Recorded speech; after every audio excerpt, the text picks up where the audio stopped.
에스겔 강의 84번째 시간으로 사독제사장들의 임무와 기업이라는 주제로 말씀을 살펴보고자 합니다.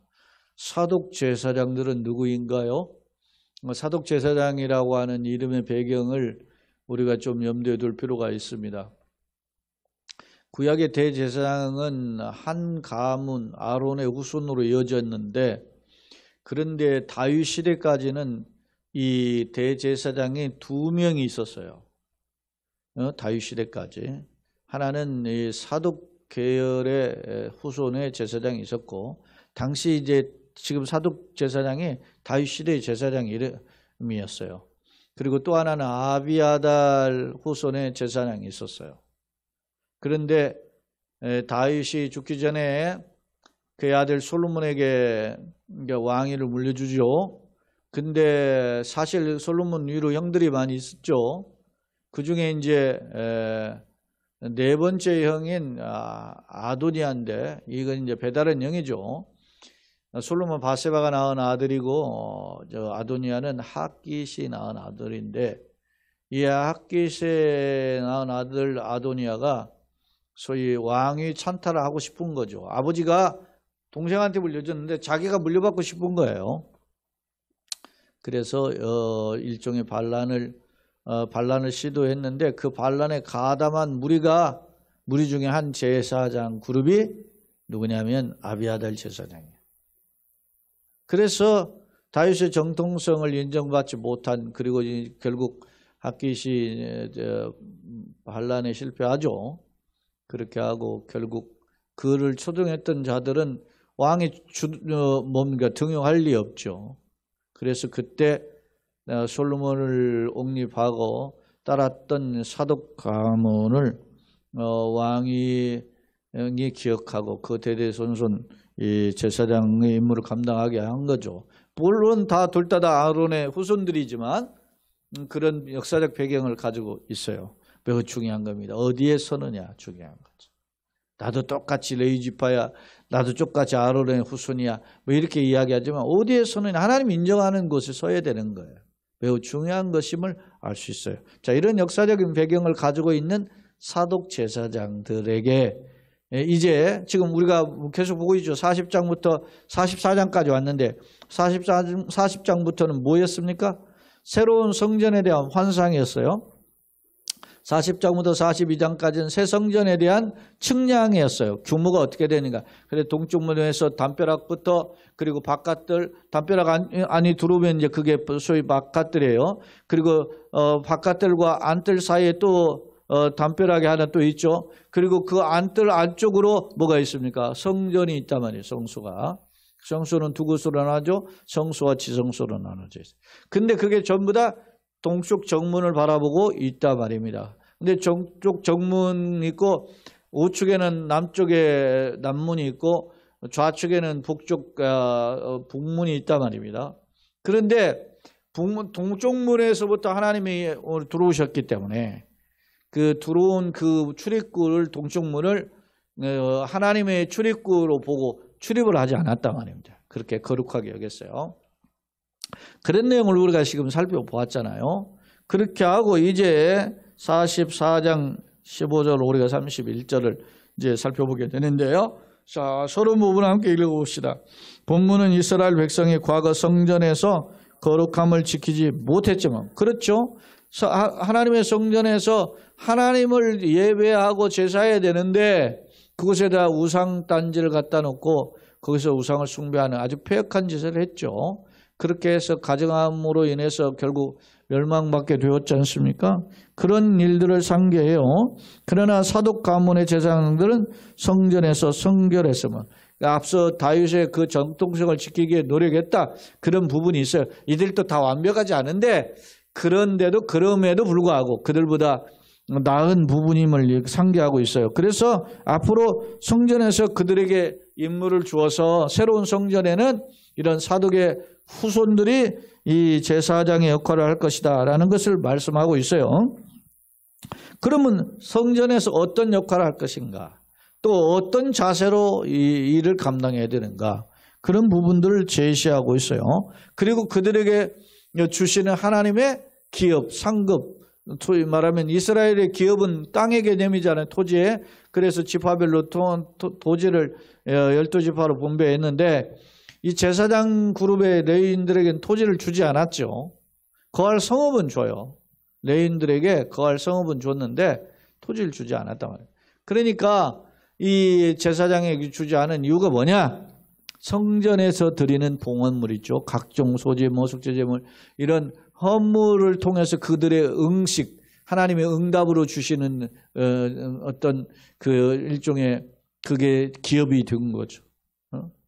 그래서 심지어 이제 화목제물 같은 경우는 가족들, 제사장 가족들과 함께 그 식사를 했어요. 물론 번제 같은 경우는 완전 태워서 헌신하는 의미였기 때문에 그렇지만 이런 소제는 곡식으로 드리는 게 소제잖아요.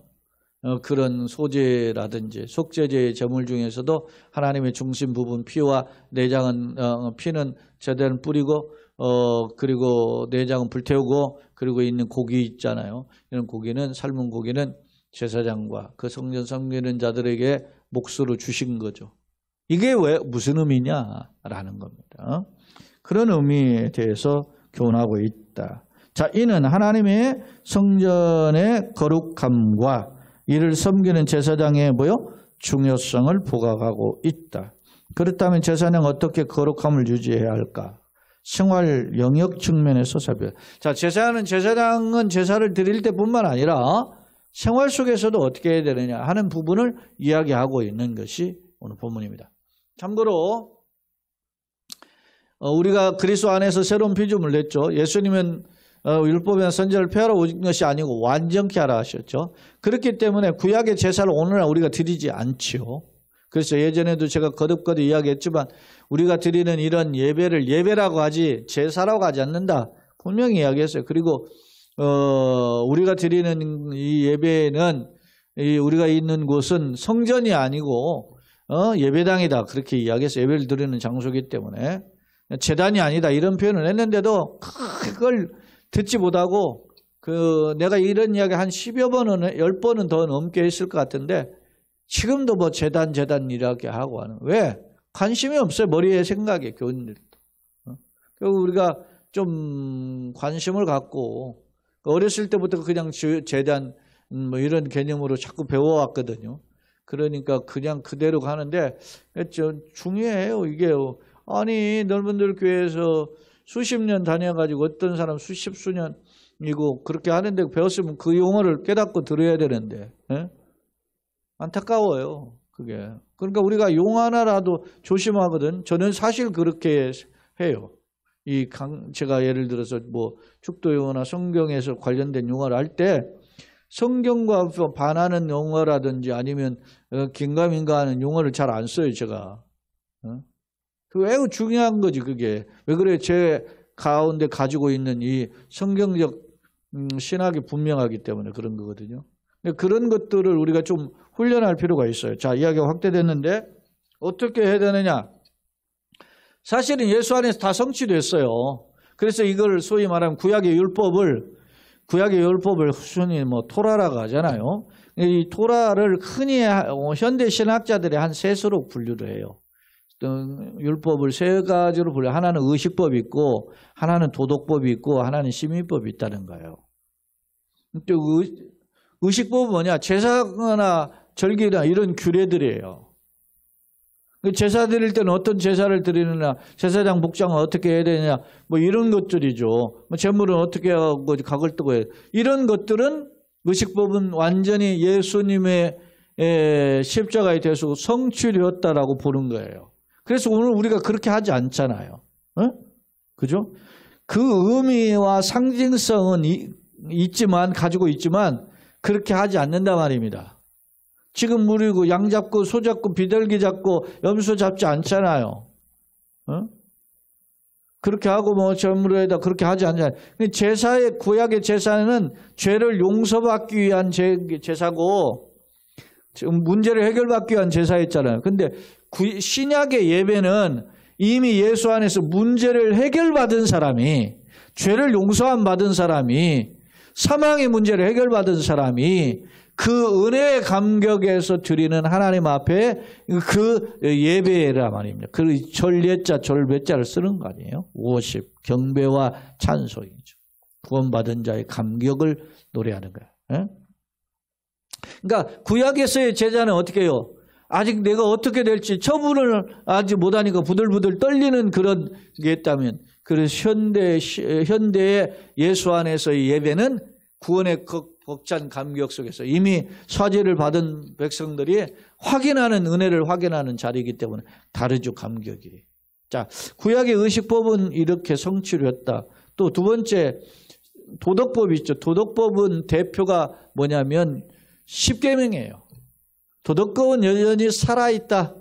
지켜야 되는 것이다. 그렇게 하는 거예요. 십계명 오늘날 지키잖아요. 반드시. 그러니까 십계명, 도덕, 의식법, 크게 율법을 세수를 하는 의식법은 예수 안에 성취됐고, 도덕법은 여전히 하나님의 그 율법을 대표하기 때문에 그것을 지켜야 된다. 십계명. 도덕법은 지켜야 돼. 시민법은 뭐냐? 시민법은 그 사회의 당시에 처한 삶에 대한 방향성이에요. 그래서 같이 말하면 소위 시티즌, 국가의 시민으로서 어떻게 살아갈 것인가. 다시 말하면 우리가 하나님의 나라의 백성은 어떻게 살아갈 것인가. 그러면 그 당시 시민법이 지금도 통하는 게 있을 것이고, 그 당시 시민법은 그 사회에 주어졌던 것이고 지금하고 연결이 안 되는 것도 있어요. 그러니까 그걸 분별해서 시민법은 어떤 건 성취되고 안 되는가를 분별하는 거예요. 예를 들면 이런 거죠. 뭐 이런 거 있잖아요. 뭐 나병 환자는 뭐 정결례를 하고서는 나와서 갈 것이다. 근데 그때는 부정하다가 나는 부정하다 집 밖에 쫓겨나고서는 항상 사람이 지나가면 외쳐야 돼. 왜? 부정하다 부정하다. 왜? 그걸 외치지 않으면 지나가던 사람이 자기하고 접촉해가지고 부정이 옮아가잖아요. 그러니까 부정하다라는 말을 함을 통해서 상대방이 나한테 접근하지 못하게 만드는 거야. 이런 거 하지 않잖아요.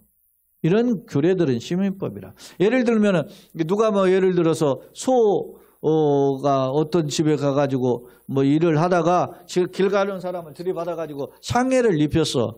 그러면 어떻게 해야 돼요? 그럼 오늘의 그때는 뭐 어떻게 뭐 두 배를 배상을 한다든지 이런 규제가 있지만은 지금은 우리가 따르는 환경에 따라서 배상하잖아요. 그런 규례가 다르단 말이에요. 그게 시민법이에요. 자, 그러면 오늘 제사의 규례에 있어서 제사는 어떤 면에서 성취를 했으니까 완전히 우리가 거기에서 자유하잖아요. 그런데 오늘 왜 이런 이야기를 하느냐? 거룩이죠. 이게 제사의 규례가 어디에 나오냐면 출애굽기 20장부터 40장까지, 그리고 레위기 1장에서 27장까지 나온단 말이에요. 이게 뭐냐면 내가 거룩하니 너희도 거룩하라. 그러니까 하나님의 거룩함을 보여주는 거예요. 그러니까 오늘 이 새로운 성전을 지금 환상 속에서 보여주는 거잖아요. 건축이 안 됐어? 근데 새로운 성전을 보여주는 까닭이 뭡니까? 너희들이 하나님의 거룩한 백성이고 하나님의 선민이잖아. 선민은 선택받은 백성이잖아. 그런데 그런 거룩함을 유지하는 것을 버리고 죄악으로 타락하고, 그렇게 해서 하나님께서 진노하셔서 그들을, 유다를 멸망시킨 거 아니고 북이스라엘이 이미 망했고, 그래서 지금 에스겔 같은 경우는 지금 이 44장이 주어질 시점은 어떻게 했습니까? 유다가 멸망한 지 약 4, 5년이 훌쩍 지난 거예요. 지금 완전히 세 번째까지 포로가 되고, 그런 절망적인 상황에서 하나님께서 미래에 주어질 환상을 통해서 보여주는, 그러면 미래에 주어질 성전에서는 너희들이 어떻게 될 것인가? 그래서 오늘 하나 샘플을 제시하잖아요. 사독은 그 죄악에 타락할 때 하나님 중심을 지켰던 것처럼 너희가 이렇게 내가 그들에게 함께하고 그들을 통해서 제사를 받을 것이다. 그런 걸 제시해. 그러면 그와 그 후손들은 어떤 자기의 거룩함을 지켜야 되느냐. 그 규례를 이야기하는 거죠. 자, 한번 성경을 돌아와서 살펴보겠습니다. 자, 15절. 이스라엘 족속이 그릇 행하여 죄를 범한 거죠. 나를 떠날 때에 사독의 자손 레위 사람 제사장들은 내 성소의 직분을 지켰습니다. 나름 하나님의 뜻대로 살고자 했다는 거죠. 그들은 내게 가까이 나와 수중을 들되 내 앞에 서서 기름과 피를 내게 드릴지다. 대표적인 거예요. 제물의 대표적인 게 뭐라고? 기름과 피. 피는 생명이죠. 생명을 상징하고 기름은 뭐예요? 내장에서 나오는 기름이라 말입니다. 이 기름은 뭡니까? 중심을 가리켜요. 그 짐승의 재물의 중심을 가리키는 표현이 기름입니다. 그걸 내려드릴지라 주의 말씀입니다. 그러면서 그들이 내 성소에 들어오며 내 상은 이 성소에 딱 들어왔을 때 상이 어디 있겠어요? 여기서 상에 가까이 나올 때라고 표현하는데 성소에 들어가면 우측에 떡상이 있고 정면에 분향단이 있고 좌측에 소위 금 촛대, 소위 금 등잔대죠. 정확히 이야기하면 있어요. 그럼 여기서 상에게 나한테 보이라는 말은 떡상에 보이는 게 아니에요. 정면에 분향단을 가리키는 이 상은 분향단을 가리키는 거예요.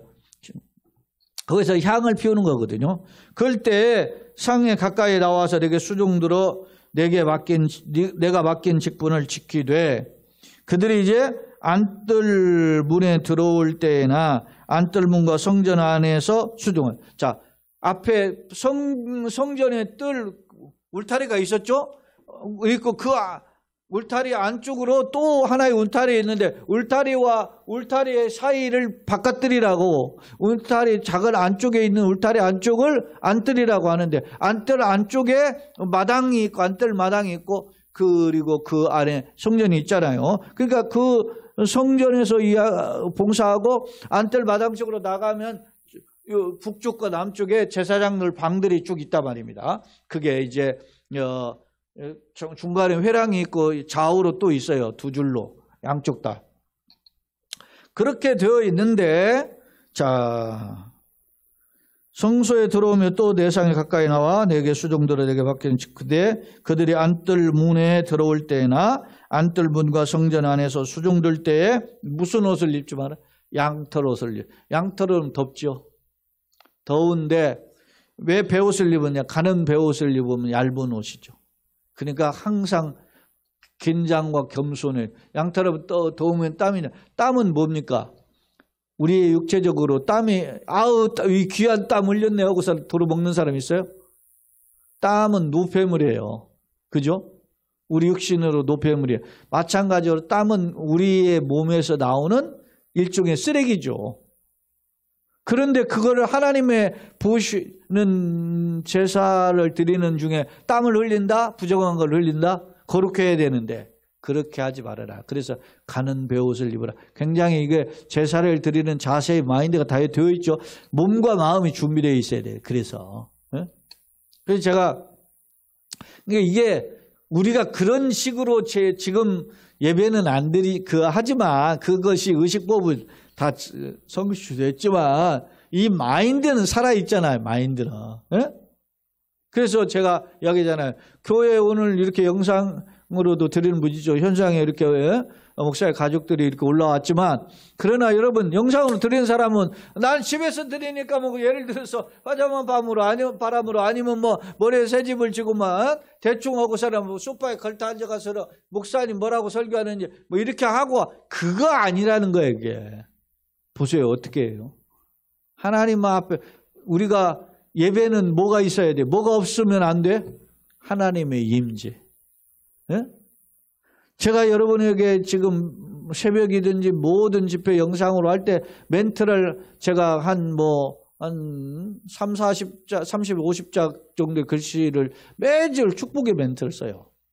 하나님의 임재하심을 받고. 하나님이 없는 예배는 그거 아무 쓸모가 없죠. 교인들끼리만 만나고 가면 무슨 예배예요, 그게. 내가 이 예배를 통해 하나님 만나야 돼. 근데 그게 만나지는 거 보죠. 내가 여러분 솔직한 얘기를 누구 만나봅시다. 누구를 만난다. 응?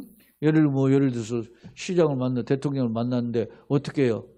그냥 편안한 평상복장으로 갈 수도 있겠지만 어떻게 여러분 외국에 보면 영국이나 이런 데 보면 아니면 우리나라에서도 어디 가면 수위 음식점이나 어떤 곳에 들어가면 드레스 코드가 있어요. 옷을 양복 안 입으면 입장 안 시킨다든지. 영국에서 술집에서도 그런다던데. 양복을 안 입으면 음식점에 입장을 못 한다는 거야. 그게 뭐예요? 그 음식점의 자존심 아니에요?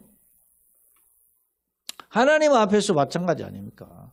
내가 주일날은 최고로 깨끗하고 최고로 좋은 어떤 마음으로 와야 되는 거예요. 그러려면 어떻게 해요? 옷도 준비하고 평상시 그냥 막 입던 옷도 그냥 한번 좀 다리고 그렇게 하고 오는 거죠. 그런 거예요. 근데 우리 중세교회에서 왜 가운을 입었냐면 중세교회 시대에 종교개혁자들이 왜 입었냐? 옷이 없잖아요. 그러니까 그 가운을 대신한 거지. 근데 그게 가운이 그 로만 카톨릭에 의해 보면 권위주의가 돼버린 거예요. 그 가운이 마치 성직자의 그 권위를 상징하는 옷이 돼버렸단 말이지. 그래서 우리 개혁주의자들이 중에 가운 안 입으면 저도 가운이 있잖아요. 여름 겨울 가운이 있는데 안 입잖아요. 그게 권위주의로 보일 것 같아서. 그래서 그렇게 안 입는 거예요. 우리 중에 교인들 중에 목사님 가운을 입어야 더 거룩하게 보입니다. 이런 생각이 그러든 말든 내 소신이 분명히 있으니까 안 입는 거 아닙니까? 그것이 권위주의로 보일 것 같아서. 목사는 하나님 말씀을 대언자의 그 말씀의 능력이 있어야지 내가 입는 껍질이 나에게 능력을 주는 게 아니거든. 그런 생각에서 벗은 거예요. 그게. 성찬식 할 때도 안 입잖아요. 혹시 세례일은 일평생 한 번이기 때문에 혹시 그 조심스러워서 제가 가운을 입는 거예요. 본인에게도 기억이 되기 때문에 그래서 입는 거지. 그것도 세례식도 안 입을 수 있는데. 여러분 매우 중요한 이런 목회 철학이 있어가지고 하는 거예요. 그냥 눈감대감을 하는 게 아니고. 자, 어찌됐든 가는 배옷 양털옷을 입지 말고 배옷을 입으라는 말은 내 어떻게 조금이라도 땀을 흘려서 그 부정함을 보이지 말아라. 그런 뜻이에요. 자, 그 다음에 가는 배 관을 머리에 쓰며 가는 배 바지를 입고 여기 보세요. 18절에 보면 땀이 나게 하는 것으로 허리를 동이지 말 것이며. 그러니까 항상 조금이라도 한 방울이라도 내가 부정하지 않게 노력하라.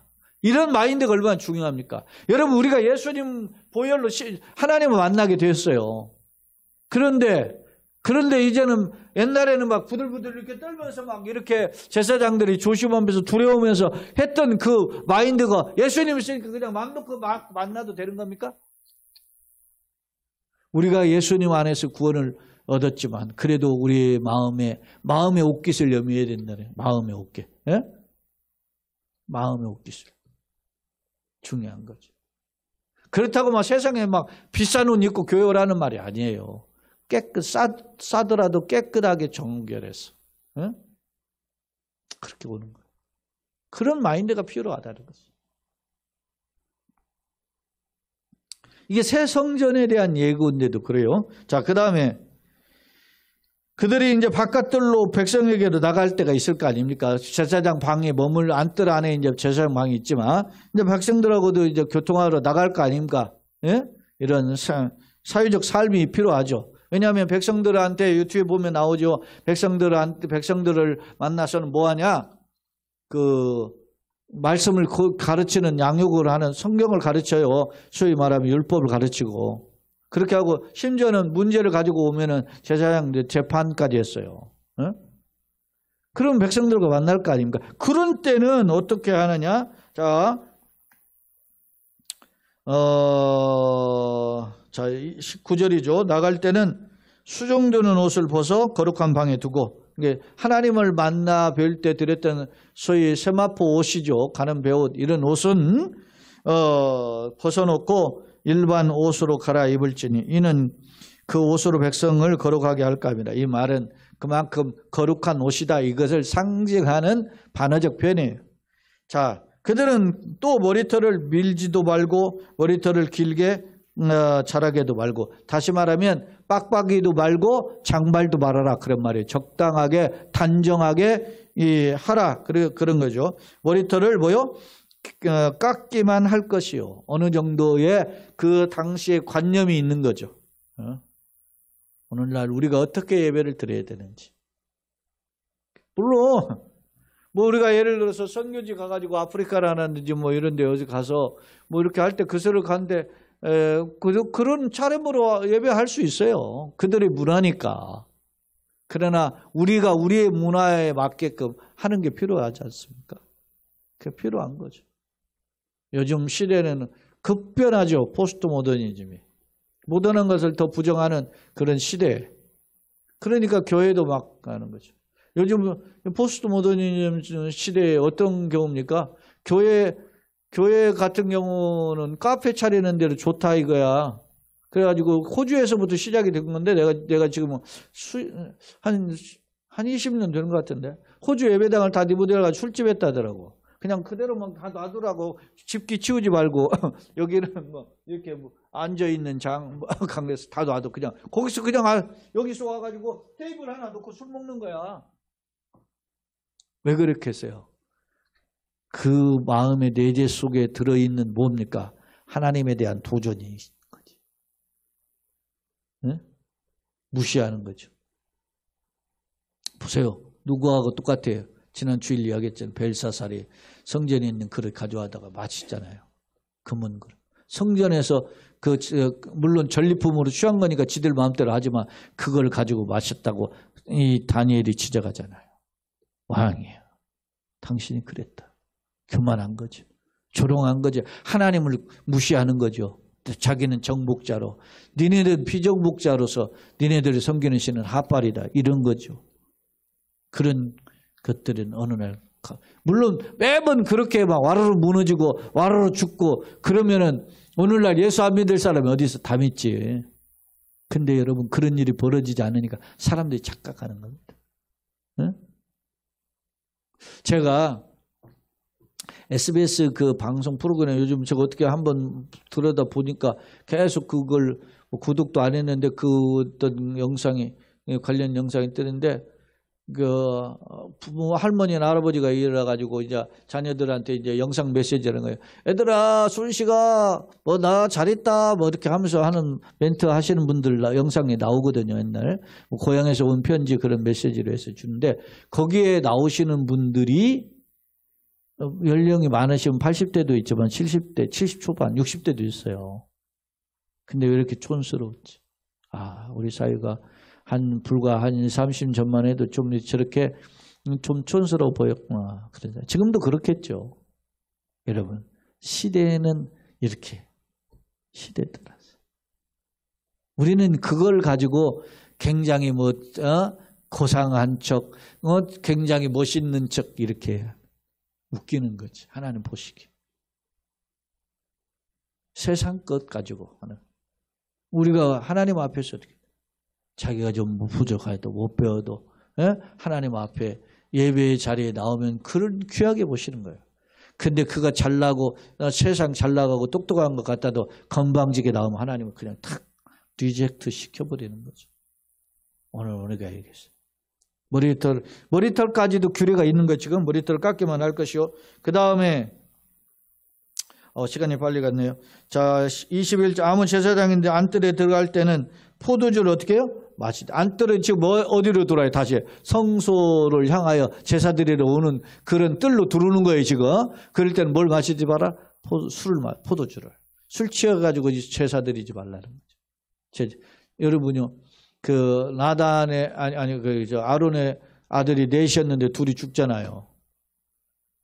왜 그래? 잘못된 물을 가져다 죽었다. 왜 그랬냐? 학자들의 견해들이 전통적인 견해가 뭐냐면 아마 술 취했을 것이다. 독주에 취해서. 경건을 놓쳐버린 거지. 그게 하나의 견해예요. 그것이 정설을 딱 굳어진 건 아닌데 그럴 가능성 충분해. 왜 하나님이 정한 불을 가지지 않고 지가 사사로 했느냐 이거야. 그러다가 그것 때문에 죽은 거죠. 즉사한 거죠. 자, 그 다음에 이제 22절 과부나 이혼한 여인에게 장가들지 말고 구약에서의 소위 이혼이라는 것은 부정한 것 외에는 못하게 돼 있죠. 그렇기 때문에 이혼한 경우의 사례를 좋은 사례로 이야기하지 않아요. 오늘 우리 사회는 결혼해서 절반 가까이 가면 이혼율이 늘어나는 시대, 한국은 굉장히 심각하죠. 그런 시대이기 때문에 우리가 어떻게 해야 될 것인가 조심스러운데 오늘 본문은 이런 부분을 우리에게 지적하고 있어요. 들지 말고 오직 이스라엘 족속의 처녀나 혹시 제사장의 과부. 그런데 예외로 과부의 경우는 제사장의 사별한, 이미 제사장이 죽고 홀로 된 여인이 있을 거 아닙니까? 그런 제사장의 과부는 재혼을 허락해 줬어요. 제사장과. 그러니까 이런 부분에 대해서는 굉장히 중요한 의미가 담겨져 있음을 알 수 있어요. 23절에 대한 내용은 백성들과의 대인관계에서의 임무예요. 백성들을 어떻게 가르칠 것인가, 부정한 것과 정한 것, 속된 것과 거짓된 것, 이런 것들을 구별해서 백성들에게 가르치는 것. 뭐에 근거해서? 말씀에 근거해서. 그러니까 제사장들이 하나님의 말씀을 잘 알아야 가르칠 수 있죠. 그런 내용이고, 나아가서 24절의 내용은 송사하는 일을 재판하되, 재판은 공정성이죠. 하나님의 백성들을 어떻게 재판할 것인가. 공정성이 재판에 할 때 담보가 되지 않으면 안 된다라고 하는 점을 교훈하고 있습니다.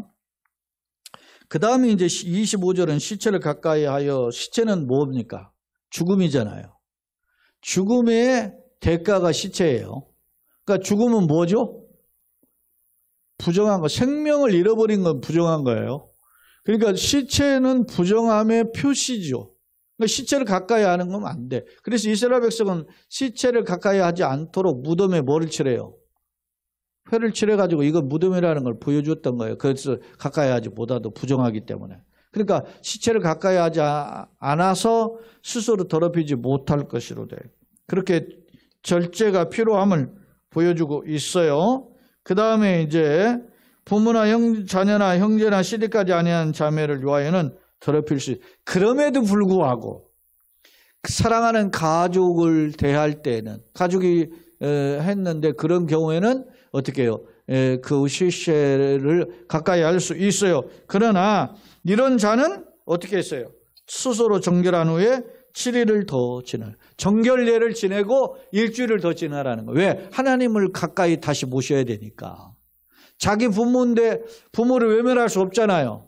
그러니까 제사장으로서 자기 이제 부모를 섬기고 형제를 섬기고 그렇게 하는 기회를 허용을 했어요. 했는데 어떻게 한다? 정결례가 지나고 일주일을 더 지내라. 그래야 하나님 앞에 설 수 있다. 그만큼 뭐예요? 하나님과의 관계의 제사가 너무 소중하다. 이걸 강조하는 거죠.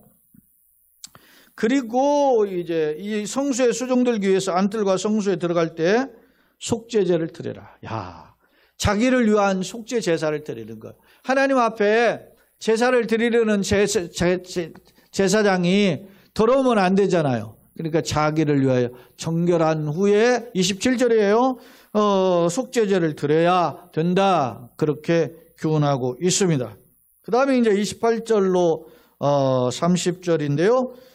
그들의 기업이 있으리니 무슨 기업이냐? 내가 곧 그들의 기업이라. 몫이라는 거예요. 이스라엘은 반드시 12지파에게 땅을 분배해가지고 주었죠. 그게 기업이었어요. 그런데 제사장에는 기업이 없어요. 뭐가 기업이냐? 하나님이 그들의 기업이라 라고 이야기했어요. 그들에게 산업을 주지 않는데 왜 안 주느냐? 하나님이 그들의 산업이 되겠다. 내가 그들을 책임지겠다. 이런 말이죠. 그들은 그러면 하나님이 그들을 책임지는 게 몫이 뭐냐? 소제, 곡식 제사죠. 속죄제, 죄를 용서함을 드리는 제사죠. 속건제도 죄 용서 같은 죄인데 죄 용서의 제사인데 이거는 어떤 금령이나 이런 어떤 물건을 범한 이렇게 간 거죠. 부정함을 터치한 그런 죄죠. 그런 것을 드리는 제물들을 먹어라. 그런 물건들을 다 하나님 앞에 또 헌물로 드리는 예물 또한 드리라 그랬어요. 또 30절 각종 처음 익은 열매, 이거는 초실이죠. 초실. 첫 열매를 초실이라고 하잖아요. 첫 열매는 하나님, 이게 누가 주신 거예요? 처음은 다 하나님 대표 원리잖아요. 하나님 주신 거예요. 그런데 그걸 누구한테 바쳐요? 이스라엘 절기에 보면 초실절이 뭐예요? 처음 익은 열매를 곡식이든지 과일이든 뭐든 다 하나님께 드렸다. 그거를 하나님께 드려서 그 드린 예물을 누구에게 돌려라? 제사장에게. 그 제사장에 그게 몫으로 주신 거죠. 그걸 모든 예물 중에 각종 거제물 제물을 다 제사장에 돌리고, 이 거제물은 뭐냐면 제물을 제사장이 받들어 가지고 이렇게 올려요. 흔들면서 올리거든. 사실은 이렇게 올리는 거예요. 근데 흔들어서 올린다 해서 요제라고 하고 들어서 올린다 해서 거제예요. 그건 뭐냐면 봉헌의 의미예요. 그리고 도로 내려올 거 아닙니까? 그거를 드리고 하나님께 받아요. 그 예물은 누구에게 준다는 거예요? 제사장에게 준다는 것입니다. 그렇게 거제물을 줄 것이고, 너희가 또 첫 밀가루, 처음 익은 열매뿐만 아니라 첫 밀가루를 제사장에 주어 그들에게 네게 복이 내리도록 하게 하라. 그래서 첫 곡식을 하나님 앞에 드리면서 제사장 받고, 제사장 그들에게 바친 백성들에게 복을 주시옵소서, 그렇게 하라, 그런 말입니다. 그러니까 이게 하나님 앞에 드리는 헌물이 사실은 내가 손해가 아니고 복의 통로였다라는 점을 강조한 거예요, 이게. 그리고 이제 마지막 이제 31절인데, 새나 가축이 저절로 죽은 것이나 찢겨서 죽은 것은 다 제사장이 먹지 말 것이다. 이건 부정한 거기 때문에 그런 것은 음식이 될 수가 없다, 그런 겁니다. 우리가 우리 속담에도 그런 거 있잖아요. 입을 막 끌리는 사람은 뭡니까? 잘못된 거 먹는다. 그러니까 옛날부터 조심하라 그랬거든. 막 먹을 거 있다고 마음을 질질질 끄실르지 말고 조심하라. 절제하라. 그 마찬가지. 거룩한 자들은 조심해야 돼요. 왜? 여러분요. 왜 성경에 그런 말 하잖아요. 대학교 오리엔테이션에 기독교 대학이라든지 기독교 동아리 오리엔테이션에서 제일 먼저 나오는 질문이 뭐예요? 성경에 술 먹지 말라, 담배 피지 말라는 구절이 있습니까? 술은 쳐다보지도 말라는 구절이 있으니까 그렇다 치고, 담배 피우지 말라는 구절이 있습니까? 근데 왜 담배 피우지 말아야 됩니까? 이런 질문 하거든. 제일 유치한 질문. 왜? 피고 싶은데 성경 못한다고 그러는 거지. 여러분, 왜 안 해야 됩니까? 하고 싶은 건 많지만 왜 안 해? 내가 거룩한 백성으로서 하나님께 영광을 돌리는 자로서 구별되게 살아야 된다고요. 그런 정체성이 필요한 거죠. 자, 오늘은 이제 좀 시간이 갔지만 이제 말씀을 정리해 봅시다. 두 번째 화면입니다. 이스라엘이 죄악에 빠졌을 때 사독 제사장은 성소의 직분을 지켰음을 상기한다. 또 과거 사독 제사장 솔로몬을 쫓아 다윗의 정통성을 따랐지만 아비아다는 그렇지 못했다라는 말을 했어요. 땀이 나는 양털 옷이 아니라 정결함을 유지하는 베옷을 입어라 그랬어요. 성소를 출입하는 제사장 복장 걸어감으로 평상복으로 갈아입고 밖에 나가고, 또 성전의 제사를 드릴 때는 예복으로 바꿔 입어라, 그런 말이죠. 그리고 이제 일반 백성들과의 만남이 있는데 어떻게 해요? 말씀 율법을 양육하고 가르치기 위해서 만나기도 하고, 그리고 공정한 재판을 위해서 하기도 한다는 말입니다. 또 결혼의 규례라든지 또 제사 외에 또 어떤 머리털을 민다든지 이런 것들 여러 규례가 있었죠. 부정한 거 시체는 만지지 말고, 부모님의 경우는 만져도 그래도 정결 규례가 필요하다든지, 거룩함을 유지하는 백성들의 자세히 알 수 있어요. 그리고 이제 기업으로는 하나님이 그들의 기업이 되셔서 제사 제물을 그들의 몫으로 주시겠다, 이렇게 이야기해요. 실제 앞서 이야기했죠. 화목제 같은 경우는 심지어 가족까지 같이 모여서, 화목제는 정말 축제의 제사예요. 그런 제사 제물을 먹게 했음을 알 수 있어요. 자, 세 번째 화면입니다. 오늘 제사장 임무와 기업을 통해서 이제 몇 가지 한번 중요한 부분을 나눠봤어요. 첫째, 거룩이죠. 제사장은 철저히 자신을 구별하여 하나님께 헌신해야 한다. 이는 성도가 비록 세상에 살지만 자신을 구별하여 하나님께 드려야 함을 보여주고 있다. 두 번째, 이제 백성들과 만나서 교육하고 재판하죠. 하나님 백성다운 삶의 자세를 교육하고 공정한 재판을 시행해야 한다. 이는 하나님과의 관계인 예배는 물론이거니와 이웃과의 관계 역시 어떻게 해요? 건강한 삶을 살아야 된다는 거죠. 그러니까 우리가 요즘 지금 새벽교대 야고보서를 살펴보고 있잖아요. 하나님 백성다운 삶이 필요하다는 거죠. 그런 삶을 강조한 겁니다. 기업은 뭐냐? 하나님이 제사장들의 기업이다. 성소에 바쳐진 제물과 예물을 제사장에 주시면 하나님께 속해 있음과 오직 절대 주권 하나님 바라보라. 에? 너네 먹을까 마실까 염려하지 말고 하나님 바라보라. 그런 내용입니다. 교훈입니다. 성도는 예수님 안에서 하나님 자녀요 왕같은 제사장이 된 존재죠. 따라서 천국 백성에 상하는 삶을 살아야 함을 오늘 본문에서 구현하죠.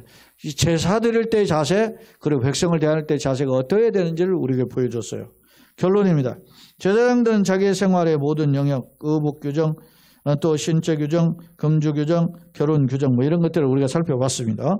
거룩함을 유지하며 백성에게는 거룩과 부정의 차이를 교육하고 예배는 물론 삶까지 가르쳐야 하며 공정하게 재판해야 함을 교훈하고 있다. 이는 하나님 나라를 세우는 사역에 제사장이 얼마나 중요한 존재인지를 보여주고 있다. 또한 제사장들은 백성이 드린 제물과 예물로 살아가는데 이는 하나님이 그들의 기업이며 오직 하나님만을 바라보고 헌신해야 함을 교훈하고 있다. 물론 구약의 의식법은 예수님 안에 성취되었다고 제가 설명했죠. 그러나 그럼에도 현대 성도들은 거룩한 백성답게 살아야 됨을 오늘 보여주고 있잖아요. 이 새 성전에 드리는 제사장의 모습은 하나의 샘플이죠. 우리가 어떻게 새로운 성전에 하나님을 모셔야 될 것인가에 대한 방향성을 제시했다고 보는 겁니다. 바라기는 우리가 이러한 말씀을 통해서 똑같은 구약의 제사를 드리는 상황은 아니지만 그러나 하나님 말씀을 내가 거룩하니 너희도 거룩하라는 말씀을 쫓아서 우리 모두가 그런 분별력을 가지고 이 땅을 살아가는 승리자들이 다 되시길 예수님의 이름으로 축원합니다.